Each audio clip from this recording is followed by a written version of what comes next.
Okay, for people joining this live stream, we are talking about an important topic in multicomputation that intersects with practicality, which has to do with graph scanning and characterizing basically how you foliate a partially ordered set or other kinds of related things. So just so we set the stage for this, I mean, we've got tree traversal order, right? Which is one of our parameterizations of scanning order for a tree, right? Is that right? Ian, can you speak to that? Yeah, it's specifically for a complete tree. Okay, so this is a particular parameterization of how you traverse a tree, right? Yep. Why is it that we don't have in map and scan? We could have a tree traversal order option that also characterizes how you traverse an expression. Is that a true statement? Some of the details might be slightly different for expressions, but tree map and tree scan are both similar to map and scan, and they have a tree traversal order option. So just so I understand, let me just save this away in the right place here. Where am I saving this? I guess I can, where should I save this? I think You put it in SW notes. I can get it. Okay. And under what section? I don't think we have a section here for. See, I think I should put it in the physics project area. Okay. Graph scanning 01. I think for map and scan, you'd have to get really tricky with the level spec if you want to begin to think of them as similar to tree map and tree scan. All right, so let's say map and scan traversal orders. Okay, so one issue is the existing level specs are a certain slice, right? Define a certain slice of the expression tree. So in the case of tree, if I make a random tree,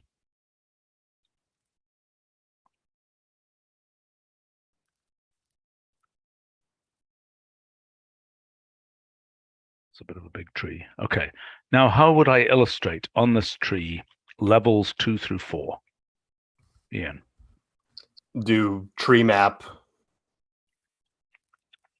F, comma, RT, comma, and what did you say? 2, 4? Oh, 2 through 5 or something. Yeah. Is that what I do? Mm-hmm. Okay. So that shows me, that's nice. And so now if I were to go, for example, comma -3. Okay. Just for jollies, why don't I actually make this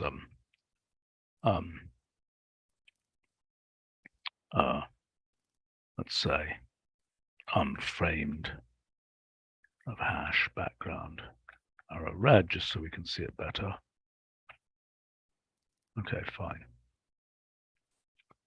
Okay, wonderful. Okay, so now you're saying, okay, so now if I go here and then I say -3, and now in that I do a tree traversal order. Wait a minute, what the heck happened there? That's levels 1 through -3. Okay. So I need to do that. Yep. Okay. So if I say -3 through, let's see, -3 through -4, why didn't that work? Is it the other way around? -4 is higher.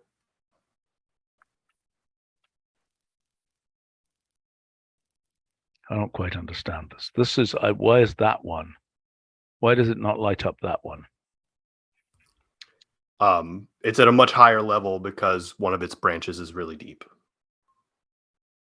See the branch starting with Awesome. 13. Okay. I think that node's at -7. You can check that. Yeah, okay. Okay, so now if I do tree traversal order here, I could do the same thing here, but with a tree traversal order, correct? Yep. And if I then do, help me out somebody with what I can do. Okay, so let's just say module counter equals 0. And then here I just say CT++. And then if I do it in the standard order, I'll get, Right. actually I should have blown away the other, or whatever. So that's 1, 2, sorry.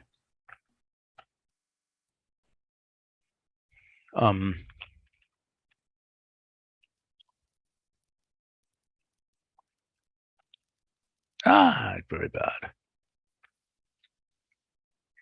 Surely we can have it look good. Okay, there we go.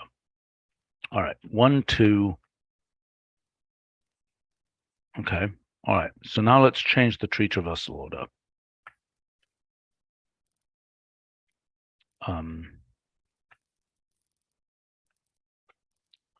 So what would you recommend?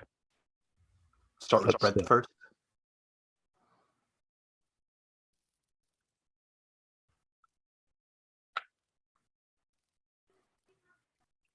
Okay. So, Danny, I'm disputing your claim that there's a problem in doing this for expressions. It looks okay to me. All right. I mean, I don't know. So I think there's two complications. One is, what is the actual tree of an expression? Expression tree has lots of different structures. And the other one is negative levels have a slightly different behavior for expressions. And what about heads? Is that the difference between trees and expressions, is the treatment of the heads? Yes. Like we discussed in LCC, adding an option head depths. That would do what? So negative levels correspond to the depth of the expression. So like -2 is level -2 is the expressions of depth 2, right? Mm-hmm. But if you specify heads goes to true, then you look in the heads of expressions, but the depth is still computed as if heads was false. Right. Okay, but so we need to figure out whether, the tree traversal order really has two kinds of pockets that it can go into. It can go into heads and it can go into elements. I put an example in chat.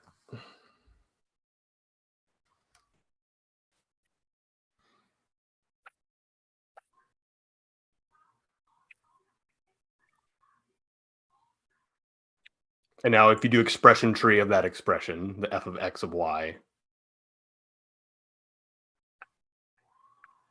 do expression tree of that comma sub-expressions. Okay. With heads goes to true.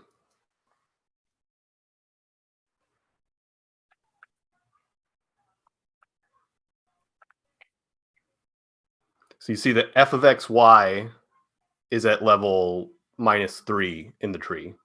Mm-hmm. And f of x is at level -2. But for expressions, they're both considered to be at -2 because the depth is computed without regard of the head. That's why you're proposing a head depth option to include whether the head is included in the depth computation. Exactly. Maybe the option should be called include head depth, because I can imagine an actual function called head depth that is like depth, but it goes into the head. I don't remember if we said head depth or head depths with an S. I think it should be include head depth or something, because if we say depth of this, and then we say depth of that heads goes to true, it's not going to change, is it? Yes, it will. That's the point. You might think, based off of the way expression tree converts an expression into a tree, that f of xy should be at level -3, because the depth with heads goes to true is 3. But the normal level computation is just this one. Right. Wait a minute. So the level computation doesn't include the heads. Doesn't take into account things in the head, but it doesn't take heads into account when computing the depth, which is kind of weird. I wonder whether we should have heads goes to all or something in the pure heads option. That was the original suggestion, but I think it makes sense to control. Well, so this only affects negative levels, and it only affects the case where heads is true. Has no effect if heads is false. I understand. Does anybody else have a comment on this? Levels.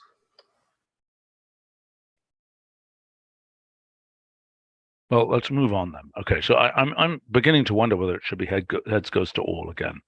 Jose, do you have any comment on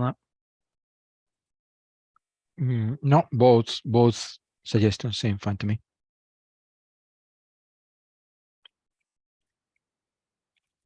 In any case, if you convert an expression into a tree using sub-expressions with heads goes to true, then the same tree traversal order could work for expressions and trees. Right. Where effectively where you do sub-expressions, but where there is no traversal. Or do your tree map over out of 19.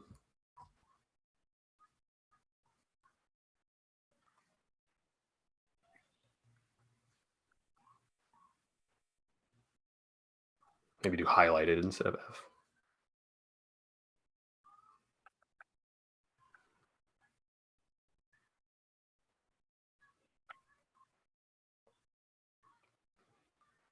Right. So what do I you learn? could have tree traversal order work in things like map and scan by visiting the nodes in the same order they're visited in this tree. Well, I mean, I'm not showing the visit order here, but yeah, I understand that if heads goes to false, then it's just going to treat each head as atomic, correct? Yeah. I mean, there is in fact an intermediate level here, because you could go down, you could go down a certain number of levels in the head and then stop. Maybe that's utterly obscure.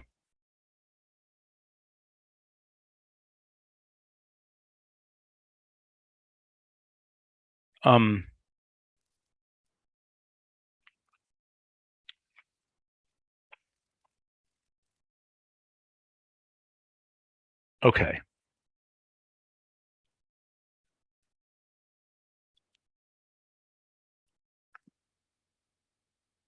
Well, let's see. So let's now talk about depth first scan, breadth first scan, and so on.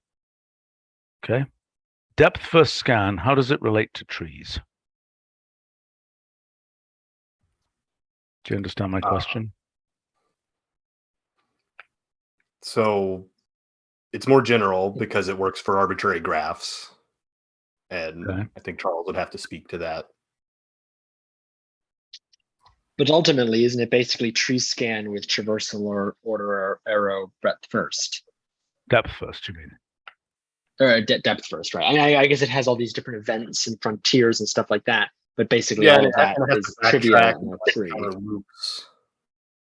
Okay, so Things that let's don't just happen in understand. trees. I mean, so if you made a spanning tree out of the graph, am I right that you would get the same result as the tree scanning? I'm not sure. Charles, could you comment on that, please? Right. Well, in the case of the sample tree without weight or any other parameter, yes. Okay, so Brad, you have Well, can I make a comment? yes. It might actually be slightly different if the two different systems are assuming a different canonical order for the branches. Because every time it branches, it has to make an order choice. So if you're talking about putting numeric labels on all of the vertices, it's easy to have different depth first scans that make different choices about orders of the vertices and end up with basically qualitatively similar output, which isn't exactly same queue. Okay. All right. Okay. But let's take a look at what does depth first scan. Okay. Let me just understand. If I do depth first scan on a tree, what is it going to do? What's G? G is the G is a graph. Is that right? is the graph. Yeah. Could it be a tree, or does that not work? Converts it You to a sh- graph. Yeah, it should work, right? Okay. What's S? S is the root, right? So Okay. So, but by default, it will just be starting at the first vertex. Okay, which in the tree is the root vertex. Is that true? Do we have tree root? Yeah. I mean, so What is it called? What is the root vertex of a tree called? we have a function root tree. The thing is with this depth first scan is you choose what root, you choose a vertex you want to start as the root in the graph. Trees have only one root. There's no choice. Does that work? Does depth first scan work automatically, assuming that the second argument? Oh no, you want to do the list instead of root tree of RT, do list of tree data of RT, comma, empty list. Ugh. Because the root vertex of the graph that you get is Why the not data, just do comma. tree data of this? Tree data of the root tree. You still have to do list of the data, comma, the empty list, because the vertices are data, comma, position when you convert to a graph Okay, so I say tree data of what? of RT. Yep. Now wrap the tree data in a list. No, not the RT, the tree data. Yep. And the second element should be the empty list.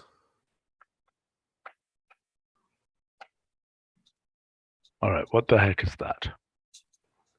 That is all of the vertices in the order that they get visited.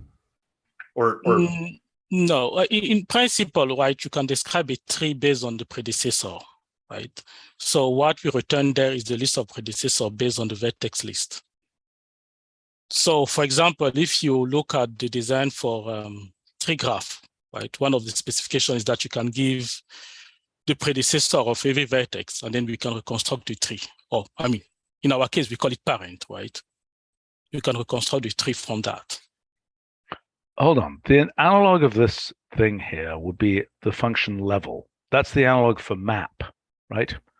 I mean, if I went up here and I said, instead of doing a, how do I turn this into, I can turn this into an expression, my RT thing. I could turn that into tree expression, right, of RT. It's very weird, but nevertheless, it's a thing. And then I could say level of that, comma, and then, for example, 2, 5. So those will be the subtrees at that level, if I'm not mistaken. Is that right?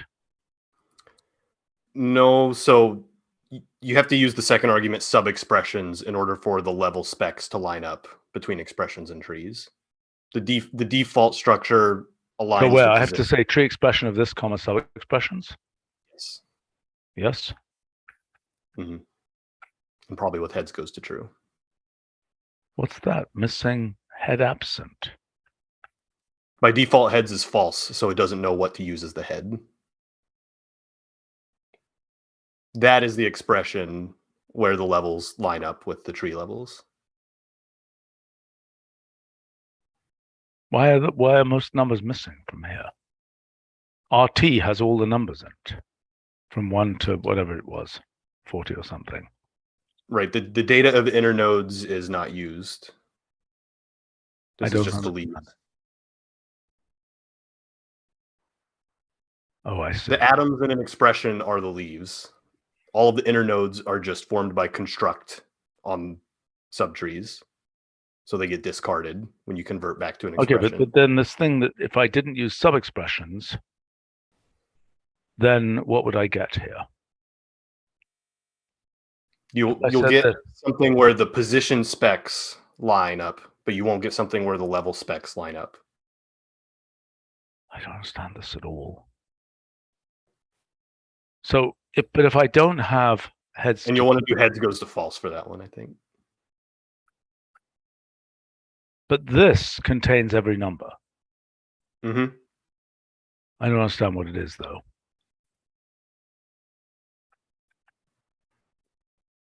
Oh, so that's the same thing there. Yes. Heads goes to false by default. Mm-hmm. So what's the relationship? Okay, so here it's got visited nodes. Here it's got here. So underneath the depth first scan, beneath out of 26, do vertex list of RT.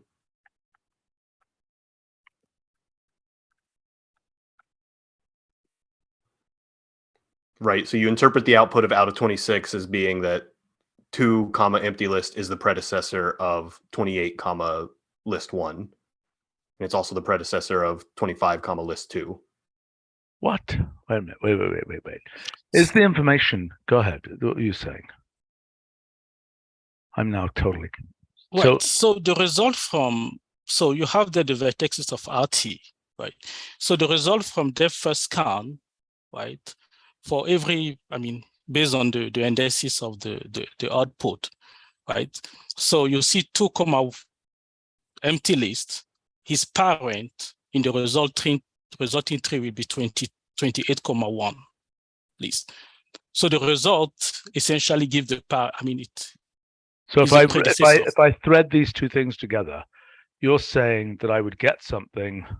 I don't understand why. Right. If you do tree graph of percent 25, percent 26, if I'm correct, then you get the doesn't like it. It doesn't like it. But in principle, you should then get the resulting tree, traversal tree. What does tree graph take as arguments? Vertex list, yeah, on the predecessor. So you see, look like a bug. Some probably doesn't like the list of lists. Which list of lists? Oh, it's probably because the vertices are given as list and it's probably failing internally. Well, I've got a more basic issue. Look, I think these aren't the same length. Wait a minute, floor 35. Okay, length of percent 26. Well, just to check that bug, let's. You think we have to wrap the inner lists basically? So if I say, f/at that and f/at that, that will wrap the inner lists. Oh, that was a bug. Okay. Okay. So that you claim is the original tree, which it looks fairly plausible that it is. Okay, so I am basically completely confused here. So the embedding. What's that? Yeah, I understand. Depth first scan is visiting the in expression order. No, in this depth first graph scan order, it's visiting every node and returning the payload of every node. So it's returning the raw.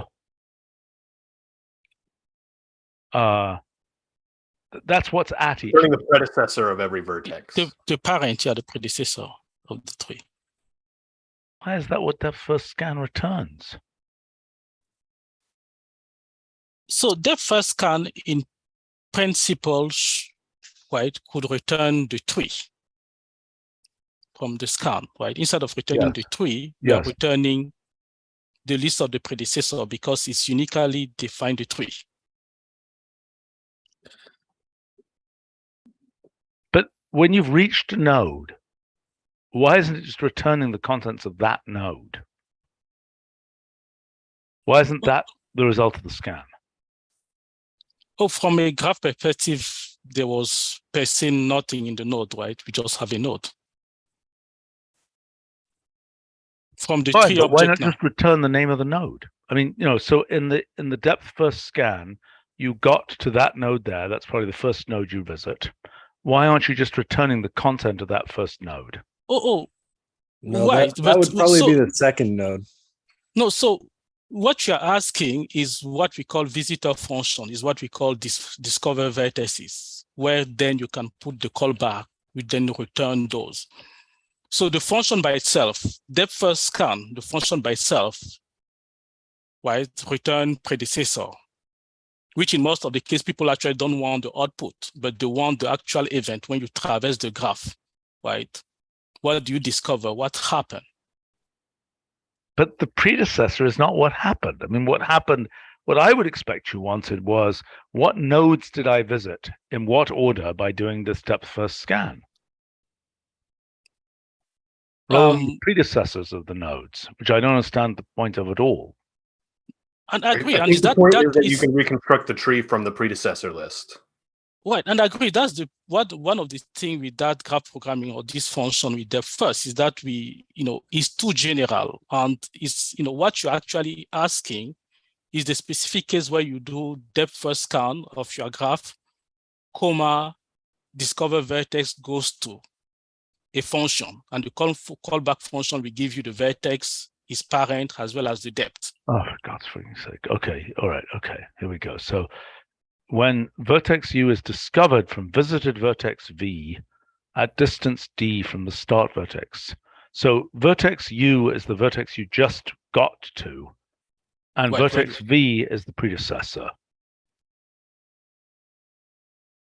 Right? Yes. When the unvisited vertex is rediscovered from the visited vertex, how did it be rediscovered if it was unvisited? Can we try something Yeah. for comparison purposes? Just look at what the similar output would be for breadth first scan. Is it the same? Similar output for this thing here. Yeah, if we just change depth first scan to breadth first scan.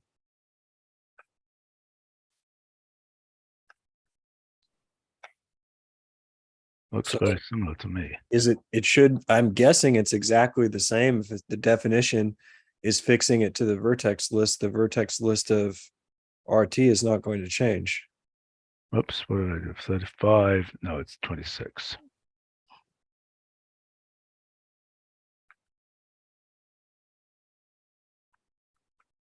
Okay.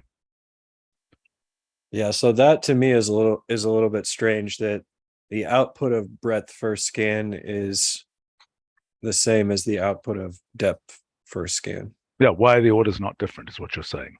Kind of, yeah.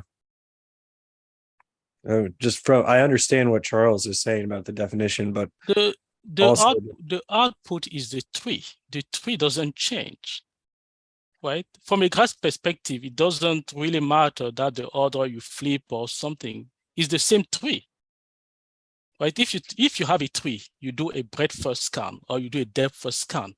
At the end, you just have the same tree, but it's the way you discover the vertex or you traverse the tree which is different. Okay, this is fairly, in my opinion, this is all, as you say, it's fairly overcomplicated. Okay, so let's turn to some slightly different. Okay, so I don't understand, I don't understand a decent. Can I just ask, who here understands these options or these?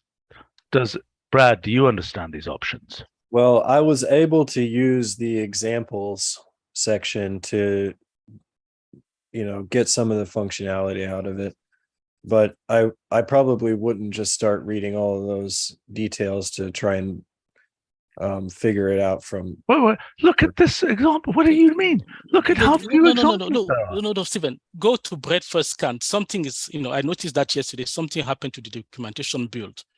Example are missing. Go to breadth first scan. There's much better examples. Okay, but I mean that will need a packlet update because this is a production build here. We'll fix that. Okay. At the time when we introduced this, and even in the section, is for graph programming. So we decided to give a general function which cover pretty much anything you can get from a depth first scan. I know we introduced it a dozen years ago. Yes. Okay. I mean, it covers all those from, depth first, all the different versions of scanning built on okay, top but of it doesn't cover the traversal order changes. Well, actually, I think let's look at vertex discovery process. There was an example there saying vertex discovery. Because if you want to list them in the order that you newly visited them, I think that's probably discover vertex. All of those are fixed there. Sorry, I'm sorry, Charles, what are you saying? You're saying the order is fixed. No. I mean, those event functions provide you those ordering you want. Right. How? Because the event functions tell you where to go next? Do like reap and sow and get up a list. Exactly. So you just wrap reap and sow around it, and then you can actually get back those ordering, traversal order you want. That was the key idea. Okay, so wait a minute. If I want I don't know, innermost, leftmost, innermost traversal order, how do I get that? Can you repeat that again? Well, let's say leftmost, outermost traversal order. I have to admit, I don't remember and can never remember off the top of my head what the difference between leftmost, outermost, and outermost, leftmost is. But whether you're doing the left, right, or outer, inner first or second is depth first or breadth first. Exactly. Okay. Isn't the difference between outer first or inner first? Isn't that whether you log the nodes while you're going down versus while you're going up or something? Well, that's the difference between outer and inner. I'm talking about the difference between leftmost, outermost, and outermost, leftmost. One of those is depth first. One of those is breadth. Okay. Yes. First.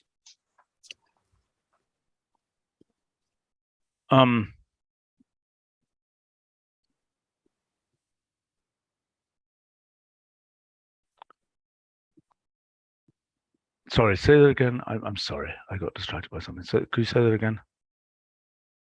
So there's leftmost, outermost, and outermost, leftmost. Mm-hmm. I don't remember which is which, but one of those is depth first. One of them is breadth first. Okay. All right. Let's segue to a slightly different question. Okay. All right. So this is what we've seen. This is what we have in terms of depth first, breadth first scans. This is what we have in terms of, so I mean, just in we've got tree traversal order, we've got these depth first and breadth first scans. Okay. Let's now talk about some of the other kinds of things we have here, just so we understand what we're dealing with first. Nest graph while. So that's effectively building something with a termination condition that is based on what was the termination condition again? Well, the termination condition applies to the whole graph because the result is the graph. This is what we got stuck on an argument about this on the last meeting. And I sent some more notes out trying to defend why I made the test apply to the whole graph. Because that's what the tests apply to the whole result for nest while.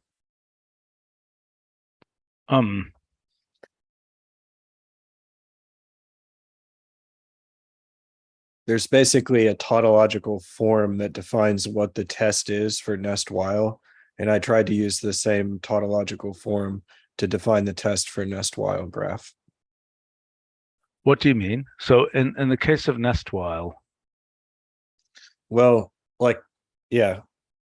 Let's say you're just counting to 5, mhm, and then you can. That's probably one of the answers there. Or if we just take any one of those calls, like get any one of the examples. yeah, Okay, so the first one, nest while, and then say even q at nest while. this here. Yep, it's false. So if you do not even q, it's true. And the way that nest while works, it's looking for the first result. Yeah, I get it. Yeah. Wow. So that is basically how I would define what the test function is for nest while. And when I made nest while graph, I made it do something similar. So Right, but as we've said, the kind of the sort of evaluation graph of nest while is just a line. So it's going to test. It is natural for it to test the complete payload that has been reached at a particular point on the line. Does that make sense? Well, if we're thinking about it in terms of a graph, in this case, the result is whatever is on the vertex. So it tests the vertex. But with the other one, where there is no, I mean, I guess there is a lot for nest while graph, since ultimately it's just a linear calculation. There is another line graph where the vertices themselves are the graph that we're constructing, if that makes any sense. Like if you did a nest graph of nest while graph or something. But I don't think we should do that because that's getting convoluted.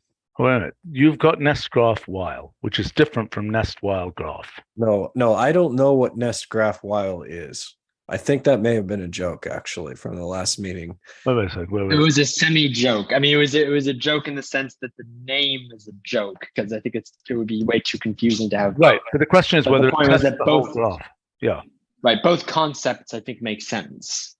Yeah, so I also proposed that maybe we should just be talking about breadth first search as like a part of the analogy with depth first search, which is a function we were recently using to do the inverse of cellular automata.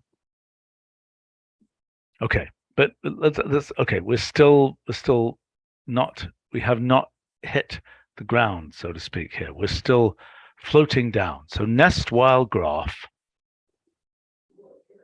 is a kind of a self-generating, I mean, it would naturally generate a tree, but there are certain equivalences.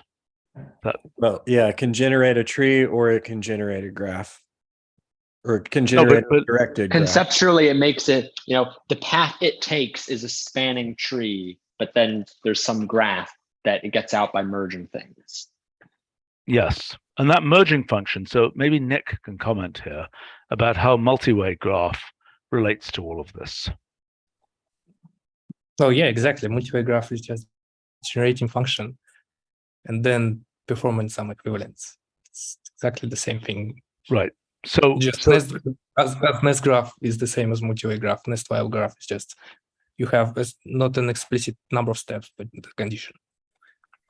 Right, which is the thing that we've had even in the Wolfram model function, lots of other things. We've got these conditions, termination conditions. And as we say, there are two kinds of termination conditions. Well, there are many kinds of termination conditions, but one is, a function of leaf versus function of construct so far. Is that correct?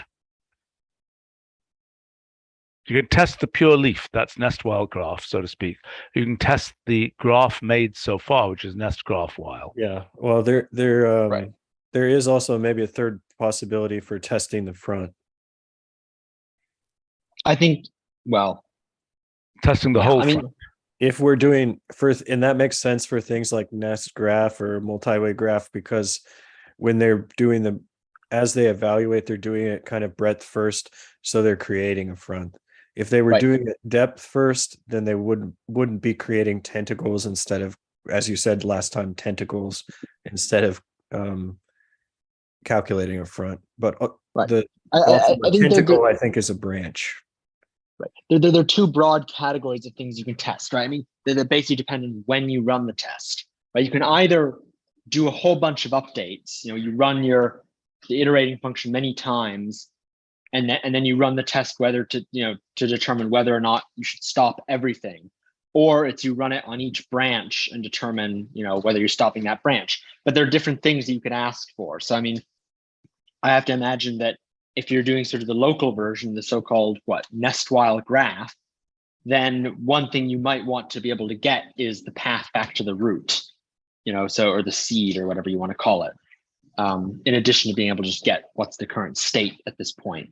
No, but again, I think that we're ignoring the tautology and and I don't really understand why we get two different perspectives when we compare with the kernel functions versus comparing with what's going on for the physics project.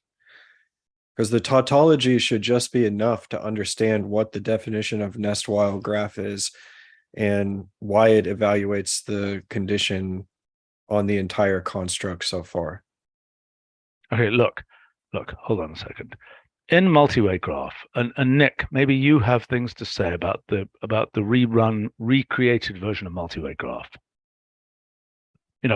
Let's make a list of extra features of multi-way graph, of which there are many. One is we've got events. Another is we've got equivalence functions. In other words, the raw version of multi-way graph, I claim, is a tree. And anything beyond the tree, like for example, it could be the case with the different traversal order, two pieces of the tree could be separate until one of these things reaches a level at which it turns out to be equivalent to this thing over here. Is that correct? I think so. Right?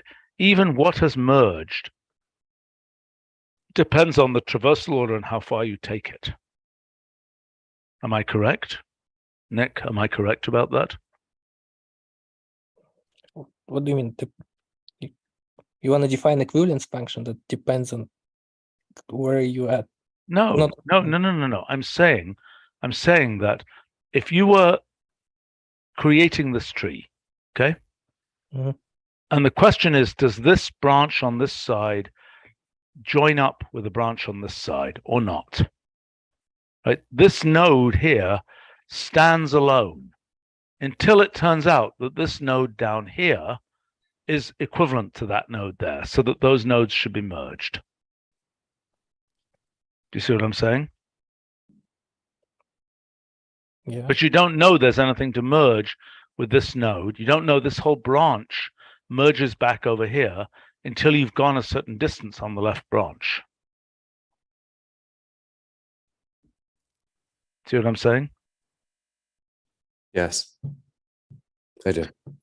Yeah, that's totally possible. And if you just do like your iterator is 50x and 2x, then that probably will happen because you'll generate 50 right away, and then you'll be counting by or maybe x plus 2 if you're counting by evens. Okay, so you're saying nest graph Or just do 64x and 2x.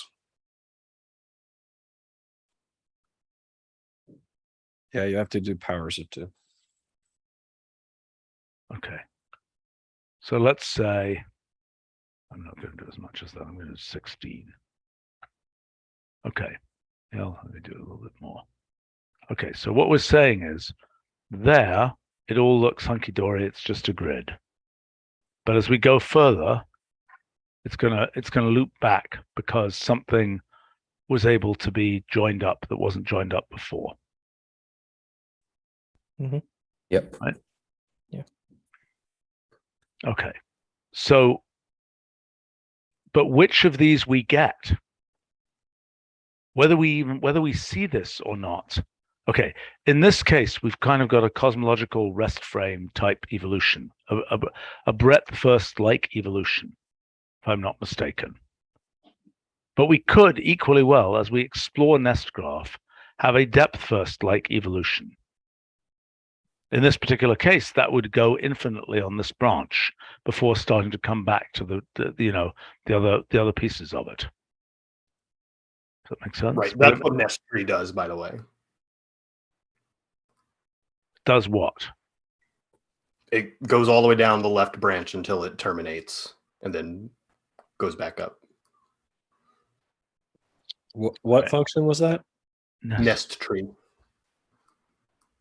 But isn't that applying itself to a tree?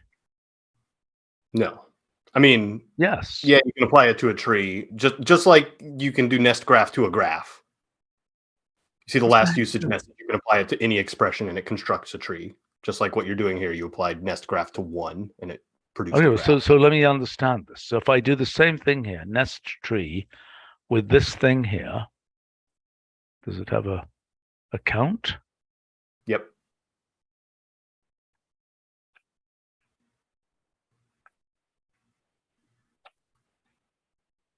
Okay, I'm now irreducibly confused. Okay, so this is for that. So now you say if I go further, I could go to 5.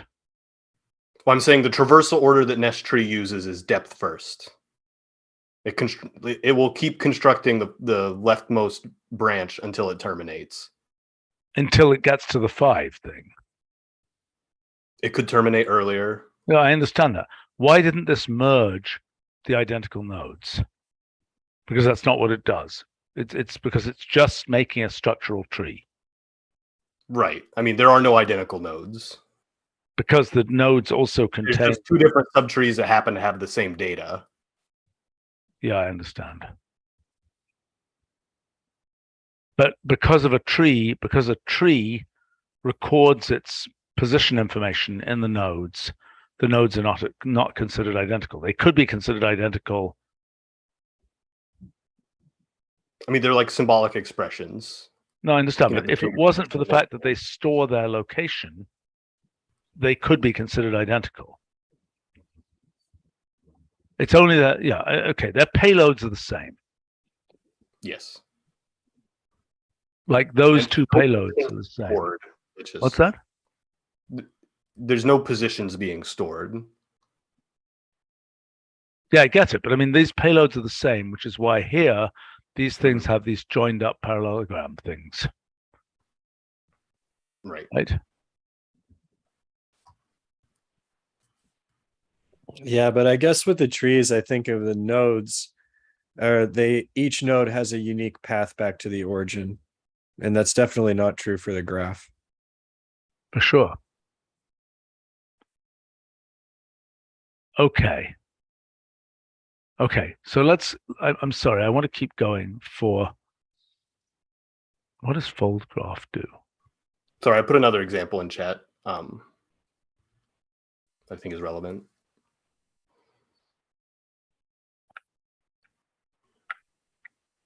So this is why there's no like nest tree while, because you can use infinity and it just terminates when the function fails to give any new nodes.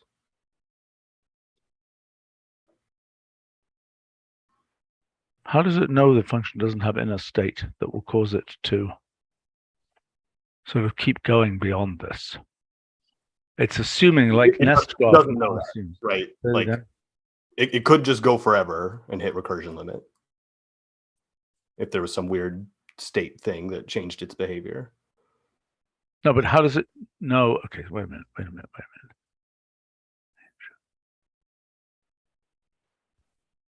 Okay, so that's why I was saying this is depth first.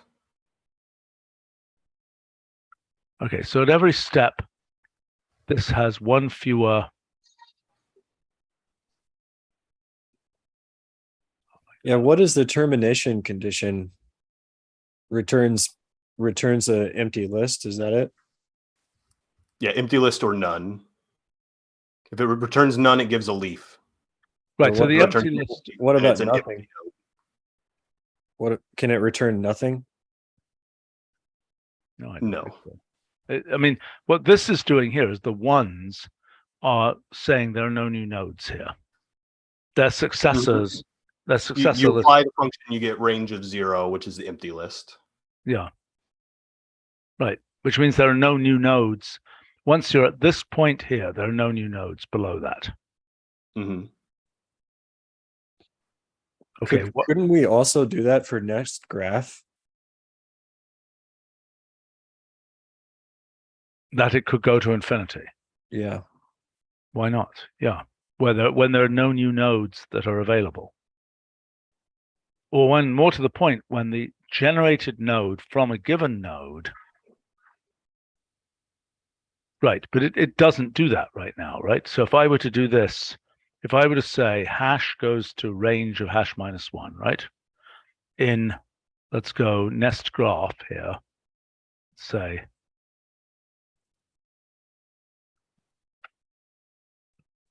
Why do you need the arrow thing? Just the same function. you are right.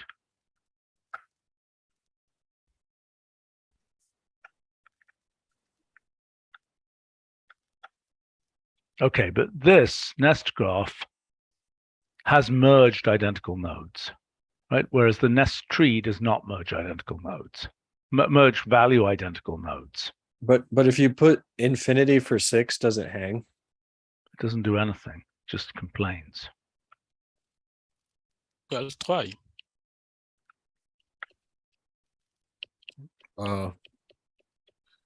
Yeah, so that could be extended. But because it's deterministic, it's not gonna evaluate more than 5 times, right? Anyway. Yeah, I know. But I mean, so it's just a syntactical incompleteness that we don't deal with infinity in that position.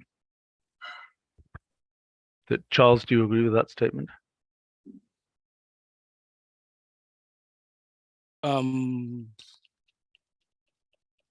Yep.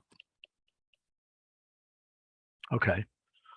So, all right. So let's just try to understand. So then, multi-way graph in its unequivalent state is just generating a tree. Everybody agree about that statement? And in particular, it's generating a tree. Okay. So one different, I'm sorry, I'm okay, Nick. One point about a standard multi-way graph is it's all of the form single expression goes to collection of expressions at every step. Whereas a token event graph can contain something where there are multiple expressions which are combined by an event to give other expressions. Is that a true statement? Yeah. So in a sense, our current multi-way graph is less general than a token event graph. But is there a elision of a token event graph that has no events, but it's nevertheless like a multi-way graph? So, I don't know if one is more general than the other. If you're a clever programmer, I don't see why you couldn't just make the iterator of multi-way graph more complicated so that it would be a token event graph. Well, no, because multi-way graph, okay, look, multi-way graph is always of the form single thing goes to some, f1 of x, f2 of x, and so on, right? Whereas a token event graph, that's the multi-way graph case. But the token event graph, well, okay.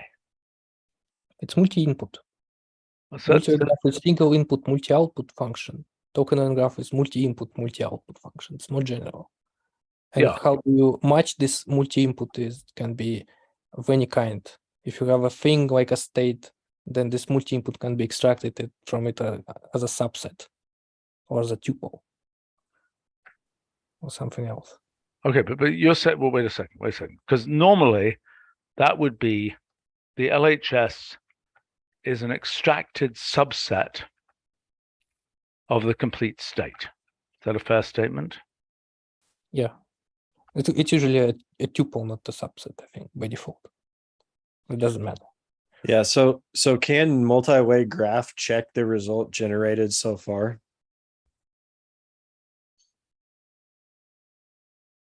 I don't know. Because if multi-way graph can check, it just looks at it can look for the, if it knows X, it can look for the other YZ, I think. Oh, yeah, then you just recover token and graph behavior. So it's like depends how you name things. How you Yeah. construct. Okay, so hold on. So what we've got here is we could give an event here. We could include the So okay, the thing I think Nick was alluding to is this is a whole state gulping function. That is, it takes the whole of a state X and replaces it like this. Whereas there are cases where you want to take a subpart of this state X and replace that. Is that what you were saying, Nick? Oh yeah, exactly. It's like token and graph has an implicit state from which you extract the subparts. I see. So I mean, we've had that in the multi-way graph case as state decomposition function. Is that right?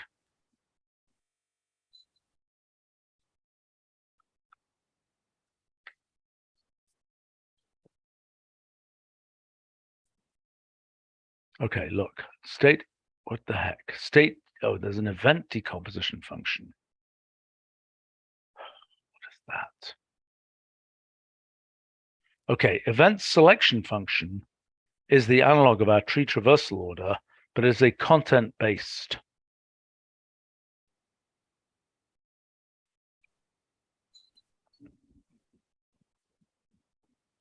Let's see, how does that work? It's a content-based decider of which events to run. Is that correct? Something like Nick, that. how are you doing at untangling this whole thing? What do you mean? It's like I just basically I have a NES graph and nothing else, right? Okay, Not but there's deep tons and tons of untangling. functionality here about making branchial graphs and so on. Now, that could be a post-processing step. Yeah, they are mostly graph theoretical that just can be computed on top of your graph you already computed. Yeah, and I while I was looking at this too, I ran some tests saying that it's probably not a bottleneck to get branchial graphs as a graph transformation. Okay, what about causal graphs? If you lock the events, then it's also a post-processing. Yeah, I mean, like a lot of the times for the games project, the thing that was taking the time is actually doing these intense calculations to get from one node to the next. But then once you have the structure, if the question is how to rearrange the structure of the graph, that can all proceed very rapidly.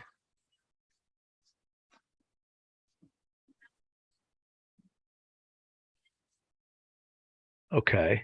All right. So what we're saying is, okay, remember the purpose, what we were particularly looking at in this meeting is graph traversal orders.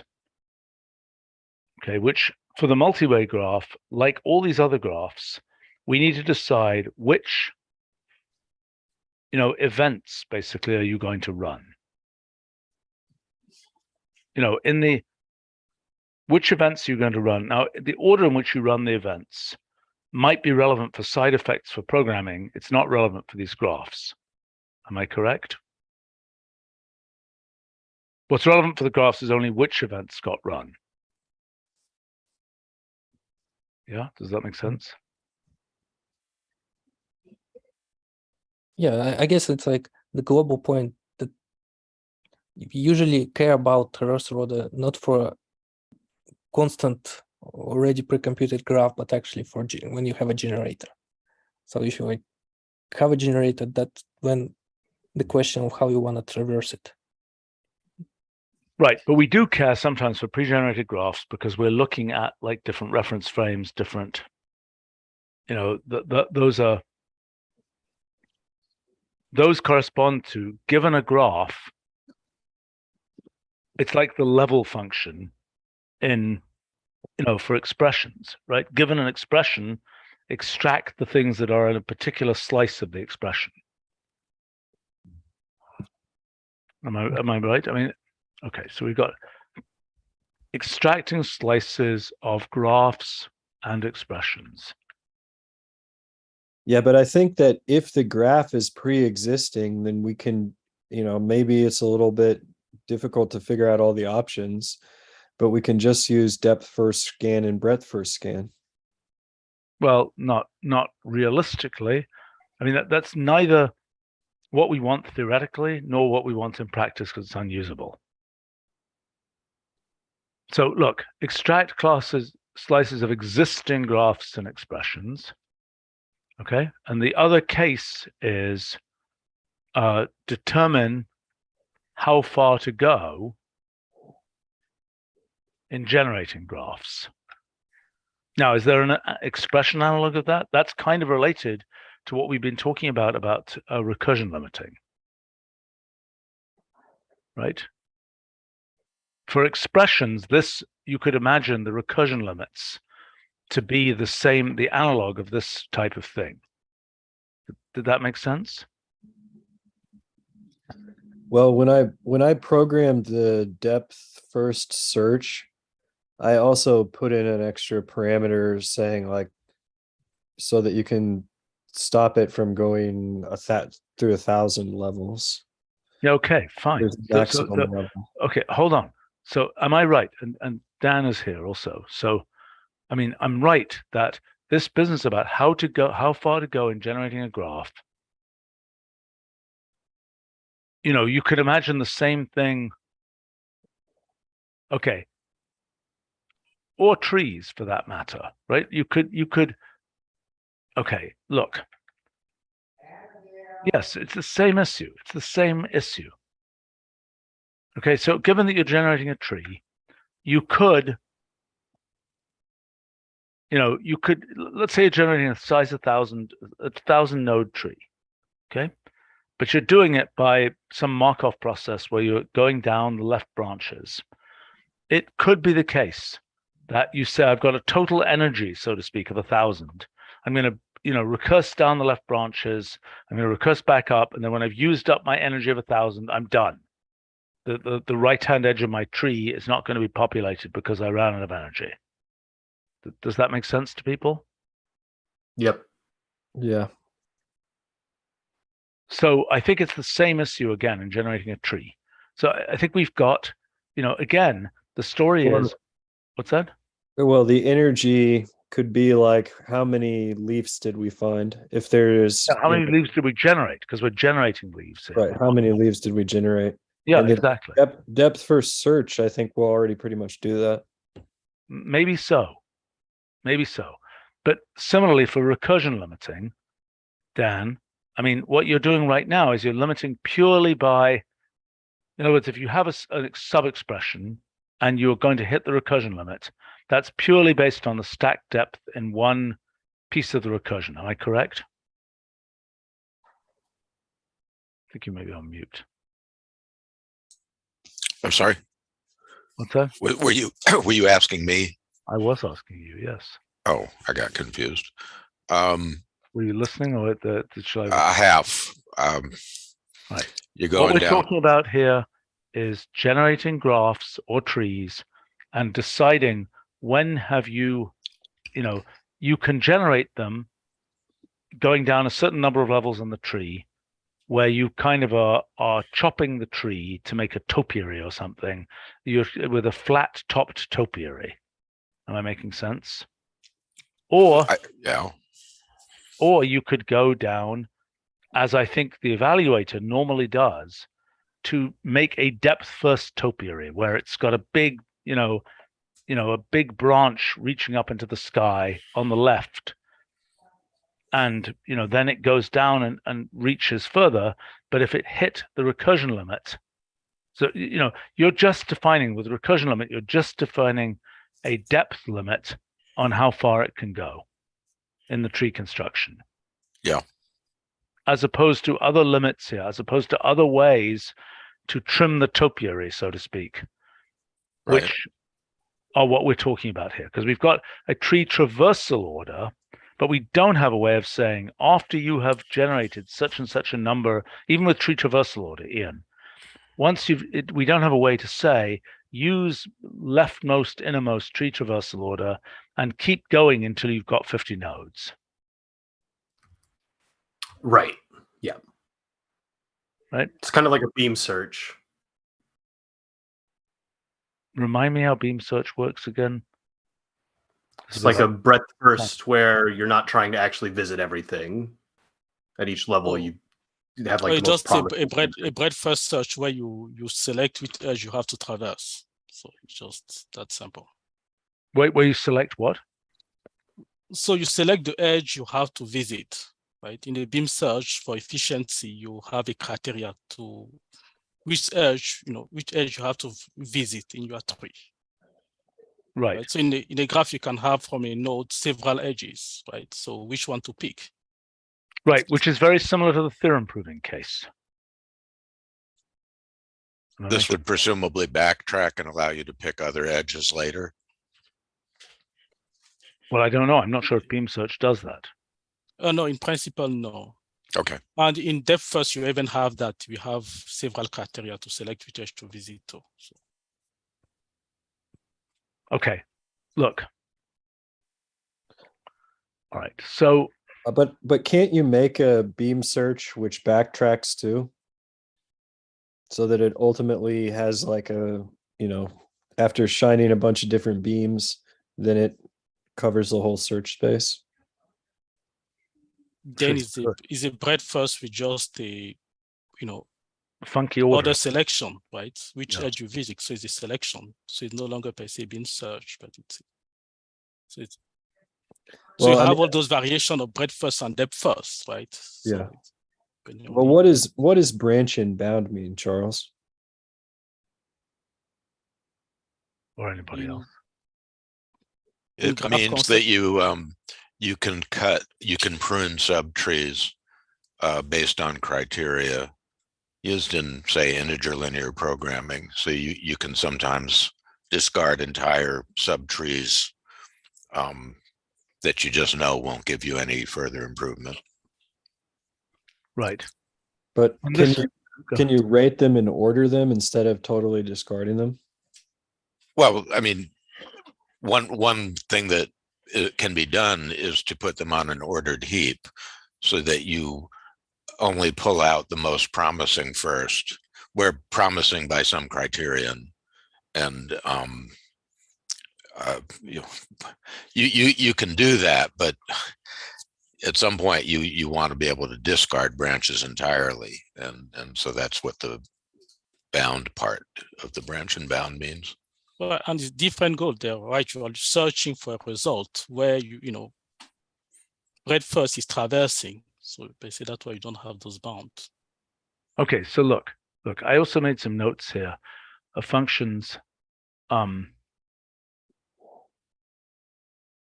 nest graph, by the way, one of the extensions that we need is the ability to tag the edges, which we have in nest graph tagged, if I remember correctly. Yeah. So this is a question for, I guess, Brad, Charles, others. I mean, nest graph tagged, how does it specify things? Basically, if your function returns not just a list, but a list of whatever head is the default, I think the rule is the default. If it returns a list of rules, then your right-hand side is going to be a tag. And you can specify what head you want to use with an option tag head. Okay, but the thing that we might want to do is just the edges. There could be directed edges with a third argument. I mean, that will be one thing we could potentially do as a way to generalize nest graph, is to say, so in the nest graph syntax, right, we just have x goes to f1 of x, f2 of x. If I'm making sense. You eat an x and you generate a list of the new edges. But what we actually want is those edges to be tagged. Right, but isn't this the specific case that your function, the output of your function is a list? That's why you can do it. What about the general expression? Well, no, I'm saying that for nest graph, the definition is that every node generates a list of nodes as its successors, right? An unordered list, but I guess the difference with nest graph tagged is that the output list has to be ordered to then associate the integer number with the edge. Well, so I've got a proposal, okay? So nest graph generalization. What about the possibility that in nest graph, we return an association? I mean, that's what we're going to want to do eventually when we have ports for graphs. Association not gonna Nest work. 3 supports that, by the way. It's not gonna work because sometimes you want a same tag for Oh, yeah, different right. outputs. Right. Okay, so we want to how to include tags, right? In the output from nest graph. And we really would much prefer to include the tags with the elements, right? Not to have to come back and sort of reverse engineer the tags later. Yeah, maybe just a simple special head called tagged or something. Like we have labeled, we can have a tagged thing, things like this. Charles, your comments on this? Right, I need to think more about it. I mean, because well, because of the generality of type of output we have in next graph. So well, remember that in nest graph, the nodes can have anything, can have any structure, any expressions, but we are especially interpreting the list case here, that the outer list is interpreted in this way. right, so that's that was my point, that you kind of need to think a little bit more about it and right. I mean, how it can be done. Tactically, what's that? No, I was just saying, I need to think a little bit more about it and see how it can be done and how general on what we can cover. Right, but I mean, so ultimately what we want, I believe, is to simply make the edges directed. Is that true? Is that general enough? Sorry, make the edges have a tag. Is that general enough, guys? Yeah, but Yeah. Z can actually just be a function of the position in the list, basically. Well, it could be, yeah. But I mean, it could be, but then, we're going to want things like coloring a particular tag. I don't know how easy that is to do. So Charles, if I want to color all edges that are tagged with Z in a graph, how do I do it? Well, it's easy. You just do the edge style and you use the pattern with the particular whatever your tag is in the third argument. What's the third argument? You can just do highlight graph, and then you put your directed edge pattern. So directed edge pattern comma Z. Right? Yeah, but you can do it with edge style pretty easily too. Okay, but in any case, so one thing we have to do is figure out how to include tags in nest graph. Okay, then the other thing we have to do is to figure out how to define different termination conditions. Termination conditions and order of construction. Does that make sense? Yeah, but I'm kind of the opinion that the termination conditions should just be a part of F1 and F2. Like the termination conditions are easy to build into the functions themselves, to the update functions. Well, look, it's very useful to be able to say nest graph, comma, and then a certain number of iterations, right? That's super useful. But you're saying that, okay, so can have leaf-based termination built in to the FI functions, is what you're saying, right? Yeah, that's usually the way that I do it. But Okay, and I but think the order the of construction doesn't help you with the order of construction. There's a microscopic thing you can do in terms of order of construction about having this versus having this. Right? Yeah. That will make a small change of order of construction, but that's not, I don't know what that is. That's leftmost. Yeah, but you can also do X goes to sort F2, F1, some G of X. Like the order of F1 and F2 can be dependent on what the value of X is. Okay, I understand. So it could be, an ordering function on these, but that's not sufficient to give you, is it? There are many aspects No, of but depth first. the ordering function also depends on X. I understand it can depend on X. Yeah, so it's just the ordering list F2, F1, comma X. Fine. But how do you parameterize depth first traversal with that? Is there a way to do that? No, you have to still tell whatever function is wrapping the update. You have to tell it some way to do depth first rather than breadth first. Okay, well, fine. But yeah. With nest graph and also with the Nick's fold graph that he made, they basically assume that you're iterating through levels, not searching on a branch. I mean, maybe I'm a little confused here. So first, from what I see, we want a specialization based on that the function generate a list to argument or not. So that's one point. But the second part, where we are talking about termination condition and order of constructions and traversal order, it seems like we are mixing construction and traversal order, right?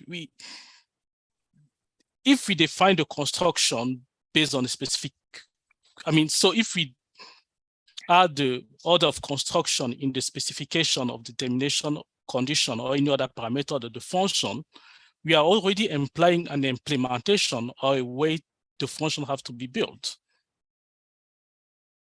which next graph doesn't actually do any breadth first or depth first as it's building the graph, right? We are just writing an algorithm to generate the graph. Wait a minute. Your claim is that the order of construction is not the same as the order of traversal, or doesn't need to be. Exactly. So we can look at the result at a set state, right? And we look at then if we apply a certain type of traversal, what should be the termination condition or the, right? Wait a minute. Traversal doesn't have a termination condition, typically. I mean, we could have it. Look, traversal is a total ordering, basically. And these graphs often represent partial orderings, although that may not be the only. I mean, we still have the case of graphs that are not DAGs. Right. Okay, so a graph that is a DAG, there is a traversal order. We might run out of steam partway through. We've done 1,000 nodes. We decide we're out of effort. We're not going to do the 1,001st node. But you're saying that the construction of the nodes, for example, a given node with a given content could be constructed in two different ways at two different levels. Right, and what also means is that NestGraph doesn't actually know which, what is actually constructing, if it's a tree, if it's a DAG or anything like that. So we are kind of assuming that the algorithm will have some knowledge. I'm a little confused. Anybody else here? Yeah, I think maybe what Charles is trying to say is that by defining that all of these extra options to generalize nest graph, we're going way out of scope of what nest graph actually is. So are we what we're really talking about here is a totally new function? Well, but which is very close to multi-way graph. Well, and especially based on the here we are dealing with the list with 2 arguments and such, and we're in a really special case, and there's something we want which is specific, compared to nest graph, which is general and. No, but it's just not true. I mean, nest graph goes a certain number of flat topiary levels, so to speak. It's cutting its tree at a certain number of levels, and then it's recombining things to make its tree actually a graph. Yeah. Yes. And that's kind of like what a breadth first search is.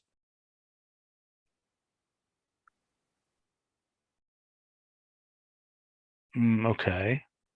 Yeah. So that's why I don't understand the whole thing about, since nest graph is kind of like what a breadth first search is, if we're talking about ordering and traversing down branches, we're way out of scope, in my opinion, for what nest graph was originally like. Well, fine, but okay, let's come back. Okay. Again, let's review a couple of things here. Okay. So, we have the idea of nest graph, fine. We also have, let's see, replace repeated graph and replace list repeated graph.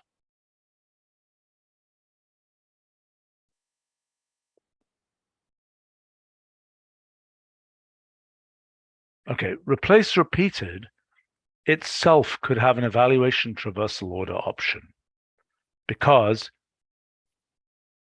for example, at every step as it applies rules, there is a whole replace list worth of rules to be applied. Well, it can also have collisions, I think. Like if you replace something, then it eliminates the ability to replace something else in the result. Because of the overlaps question. Yeah, because of the overlaps. The So whole what pattern matching. But What actually, the is- whole. Oh, go on. What is replace repeated graph? It does a replacement on the vertex, on the edge, on the subgraph. It is. No, what it's doing is it's an expression and it's doing replace repeated on the expression. Right. The issue is, I'm now forgetting what this is supposed to be. Replace list repeated graph is basically a multi-way graph where at every step, all possible replacements for a given expression are traced.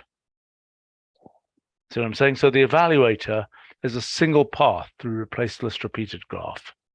The evaluator eventually takes a single path through there.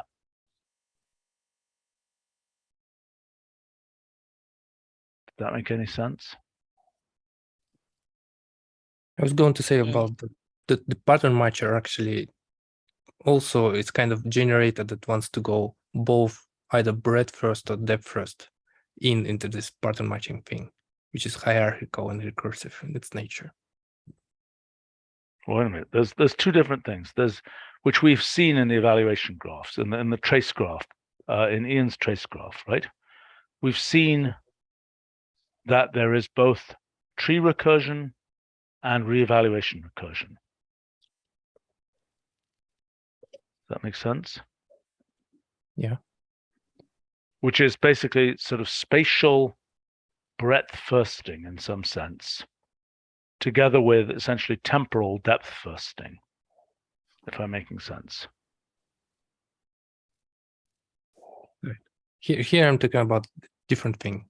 It's like when you want to match a pattern, some pattern objects want to enumerate. It's like when you supply a number of arguments to the replace list, how many results you want to return. Some of the pattern objects want to go breadth first, and some of them want to go depth first.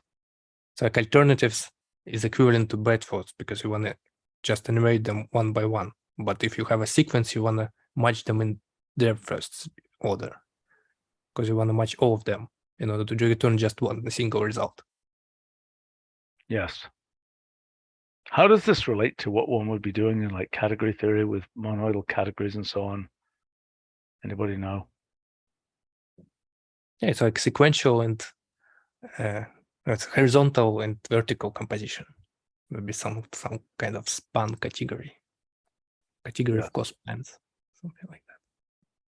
Well, so okay, so we've got sort of quotes horizontal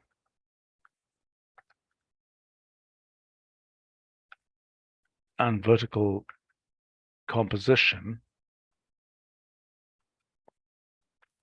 How does that relate to anything we're talking about here? You could see that with trace tree. In what? What's an example? Like do trace tree resource function of trace tree of 1 plus 2 times 3.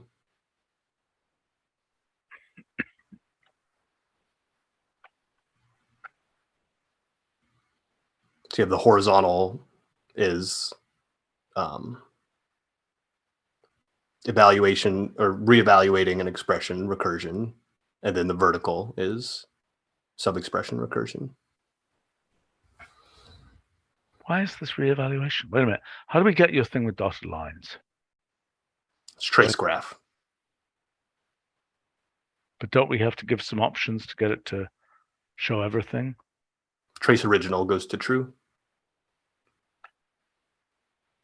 The fact that I always want to set that on is probably a sign that it's not. Okay, so Yeah, now we want that to be on by default, but we need that new trace self-evaluation option, and to set that to false so that you don't see all of the times just sits there. right. Okay, so is that for you to build? Trace I would have to talk to self-evaluation somebody like Tom. because it involves changing trace. Yes. Does anybody else feel that they're able to look at the insides of trace? Christopher, for example. Trace is a mysterious function to me. It has tentacles in a number of places in the evaluator. Really? That's horrifying. Yeah, it is actually. Now that you say it. Maybe No, we no, should I was well back aware of out this. retirement after 30-something years and see whether he can help fix trace. Who? Bruce Smith. Not a chance. You don't want him going anywhere near the code? Correct. That's complimentary. Sorry. Caught me off guard with that one. Well, there's your choice. You could help fix this and add that option. Okay, yeah. Option to trace. Yes. So Ian, you've specified it's not a very complicated option. Say it. Yeah, can you open the ref page for trace original? I'm sorry. Can you open the ref page for trace original, Stephen? Yep. And then look at the notes.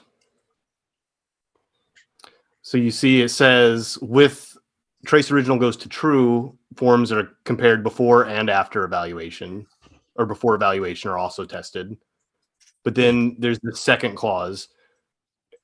Evaluation chains for expressions which do not change under evaluation are included. We need an option to disable that. Could we not say trace original arrow automatic does that? Wait a sec. It's like, So it's what like is true, trace? but without that behavior. You want to disable true, but false doesn't do that?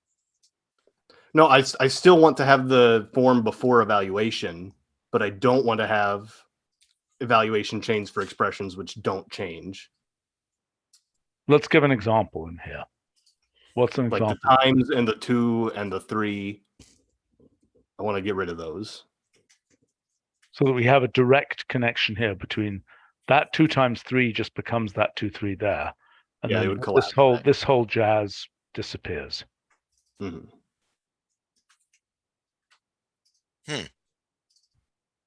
Like Is trace this original is doing two things. It pattern matches It controls whether you pattern match on the form before evaluation, but it also affects whether you include things that evaluate to themselves. Okay. So what I'm thinking is that if you put this on my to-do list, you're going to have to specify whether it goes in depth or breadth first, because if it's depth, it's going to be somewhere at position infinity plus 8. What? I mean, yes, I can probably look at this, but I don't know when. No, but look, could you just look at how trace original arrow true works and see whether it's a trivial thing to change it so that we could have trace original arrow automatic not do that thing where it includes, you know, you see what I'm saying, where it includes expressions that don't change under evaluation. Yeah, I'll look for it. Okay, just see whether it's findable. Okay, so in any case, back to this again. Okay, so Nick, the current plan is that you're going to work on this multi-way graph stuff, and I think Brad has been working on. I mean, I'm now confused about what Brad's. I actually have this version of multivariate that with that trace graph spliced in already. If you want to see it. Oh, yeah, I want to see it. Do you want to share your screen? No, I just go to this link. Okay. Look at options trace. This option. Options, yeah, there's a section for all the options, and for the trace option, there's example how for multivariate graph with trace. What the heck is this? Okay, hold on. Why is there a plus minus up here? That is that. What Well, the it's heck? defined some. It's some defined down values that it tries to evaluate. That's the whole point. If there is a down value that you can extract, it treats it as a rule and tries to apply it in all different ways. And then you specify a special evaluating pattern that goes through the kernel. And if you trace it, it just splices this trace graph now. So wait a second. Does this claim to be a multi-way version of the evaluator? In some way, yeah. Do I have to include those definitions? Yes, I do. My gosh, what are these things? What the heck is that? Okay, so wait a minute. So you claim this is a multi-way evaluator, basically.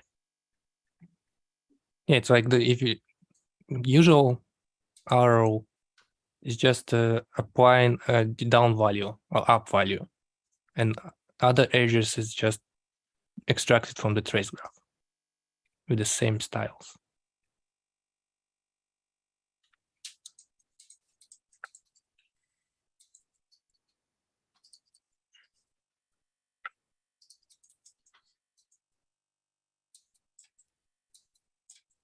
I understand that, but anyway, let's try this.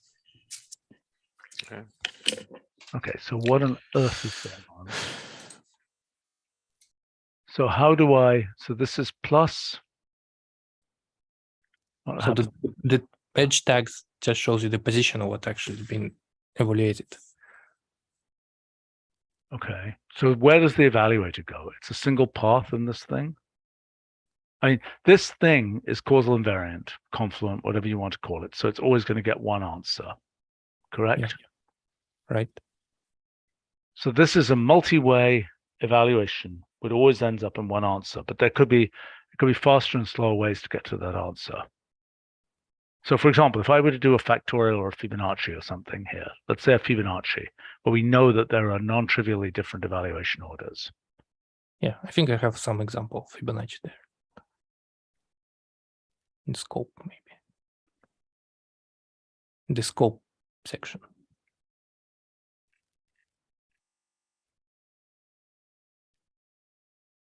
Doesn't look like it. Maybe open that another evaluate pattern subsection, maybe there. think I had those. Okay, so what's Maybe this? neat examples also. So there's a neat examples. Oh yeah, there it is. It's a Fibonacci. There you go. Oh, this is fascinating. All right, okay, so let's take this.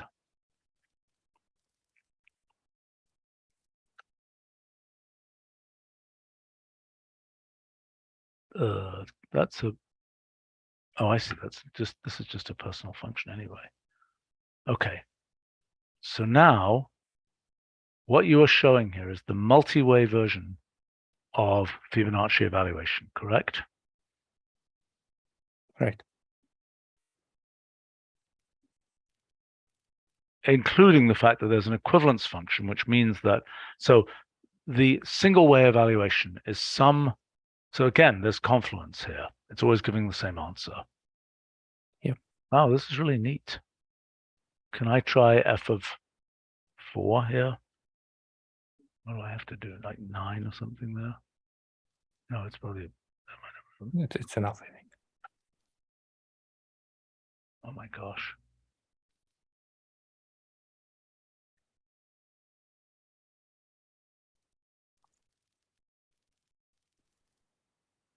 Okay, so let's try to understand what, oh my gosh, what on earth is this guy? Okay, so this is, maybe I want to look at this one here. Okay, so f of 3 is this. So now here, we can either look at, we can either evaluate f of 3 minus 2 first, or we can evaluate f of 2 first, correct? So this is kind of like our simultaneity surface inside the expression. Mhm. Okay, so now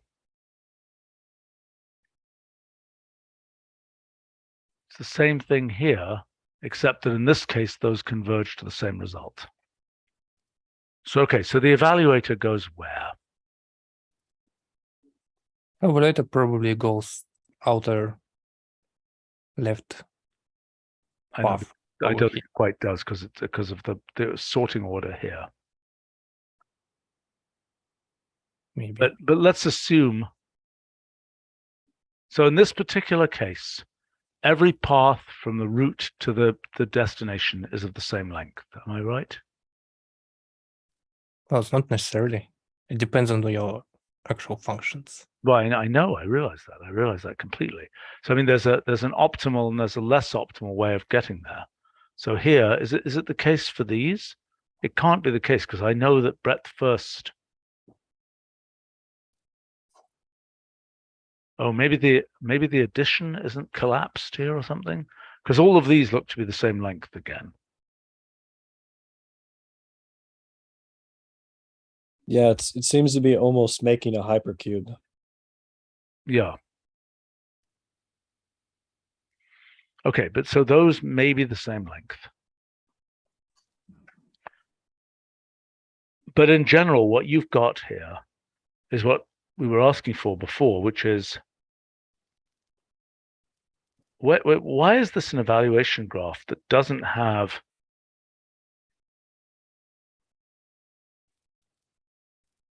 okay, why does this not need drill down edges and things?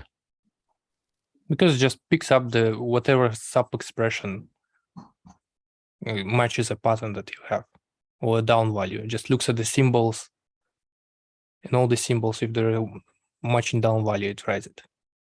All of them. So this is making a multi-way graph, an evaluation multi-way graph, basically, where the operation at each step is sort of single pass evaluation. At each step, you're just doing one piece of evaluation in all possible ways. Is that a way to characterize it? Oh, specifically, it's just doing replace list at all sub-expressions. I know, but in general, we could imagine a function evaluation list, which takes an expression and gives the result of all sort of one element. You know what I'm saying?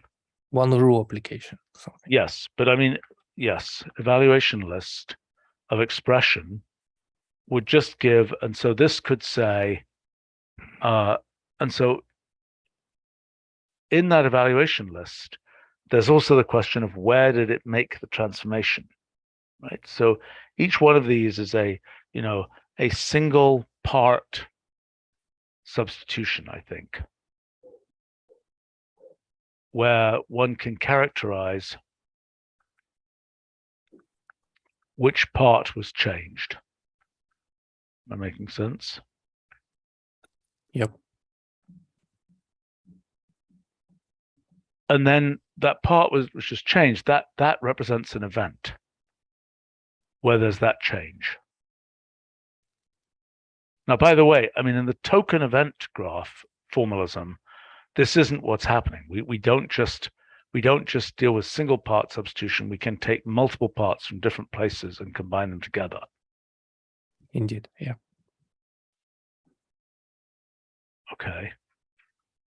So, I mean, this is quite wonderful. This is what.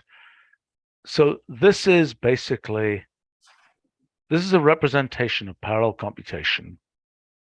It's a representation of all possible paths of parallel computation. And Technically, so, I think it's concurrent computation, but yes.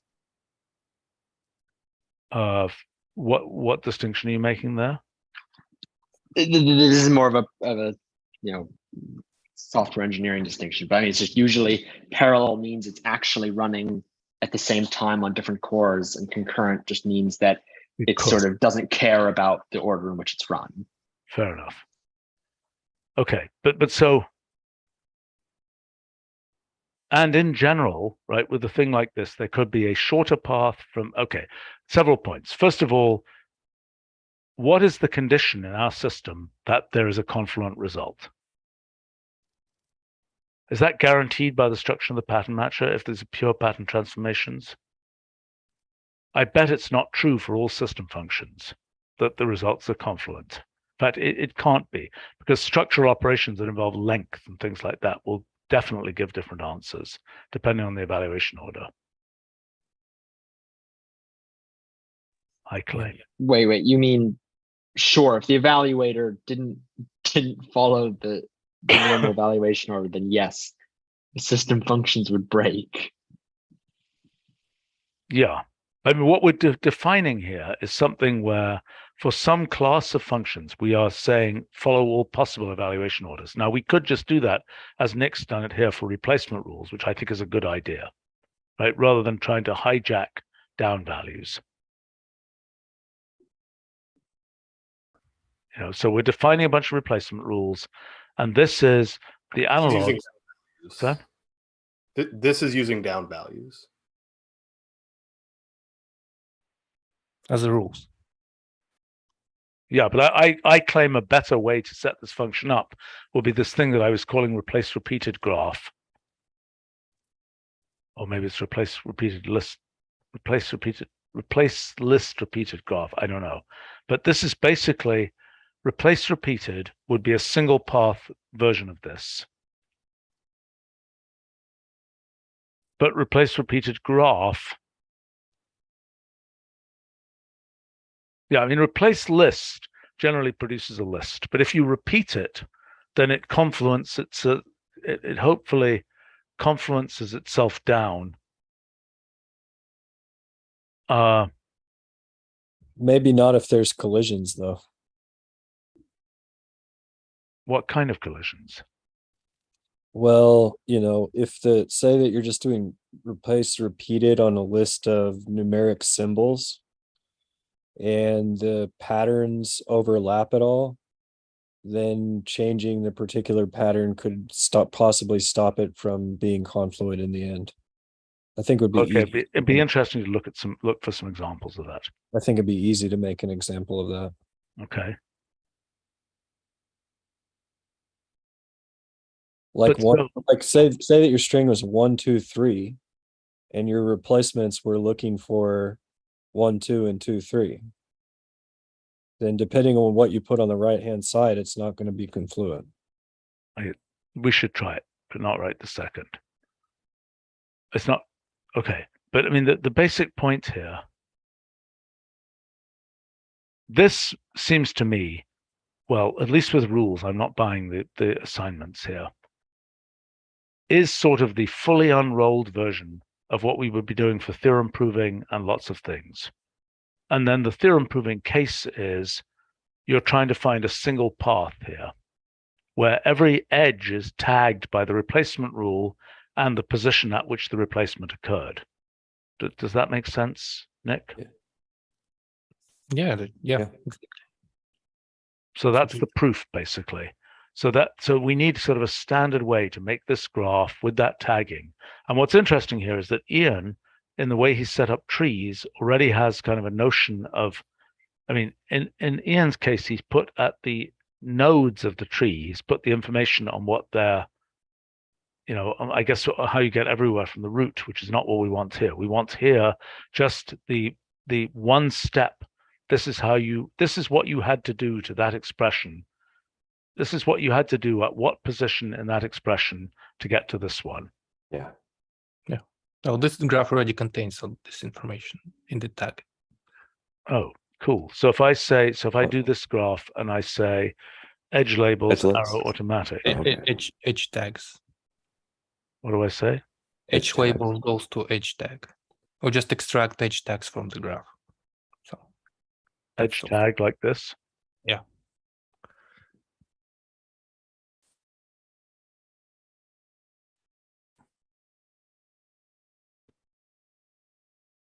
Okay, well, I don't love the eval.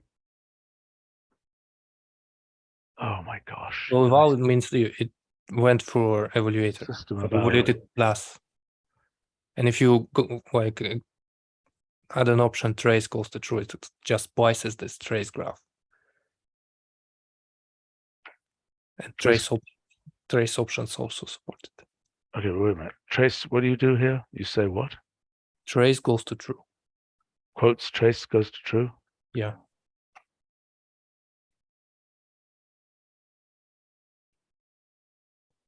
Oh.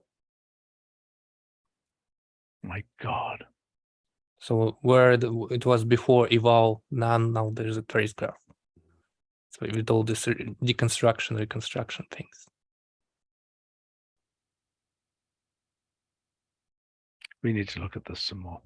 But this is a multi-way graph now, where is each one of these a different multi-way path? Yeah, because it's non-deterministic to repeat it all with many times. This is kind of cool. It's almost more like you're tagging edges with a trace graph.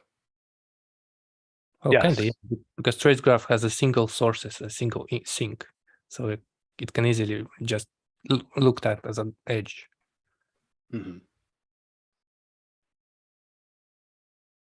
I really need to get going here, but damn, this is okay. So just rolling back for a second, we need to continue this. I think we have another meeting later. Later when? Oh, it got canceled. We had something on the calendar for later today. I know, but we can't do that. Well, hopefully we can continue this on Thursday, if nothing else. Yeah. Yeah, right. Conceivably for some subset of us for tomorrow.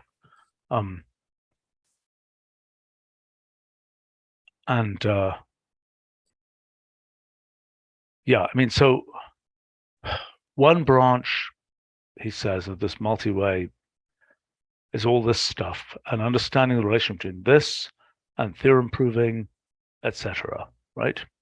Find replace path is presumably part of this picture. And then the other thing is, given these things and all our various other graph traversal kinds of things, how do we define these traversal orders? Traversal order and construction order, which Charles has claimed are not the same thing. That makes sense to people? Mm-hmm. Yep. Okay. And we've also got, and this is, I think, more for Nick, the token event graph versus the multi-way graph, and then maybe for Nick and Brad, the things like extract a branchial graph, extract a causal graph from these other lower level multi-way graphs and so on. Okay, it's complicated, but we're getting there. All right, I should go. Thanks a lot. And let me just check one thing here before we disappear. Wrap up. Okay. Thanks. See you all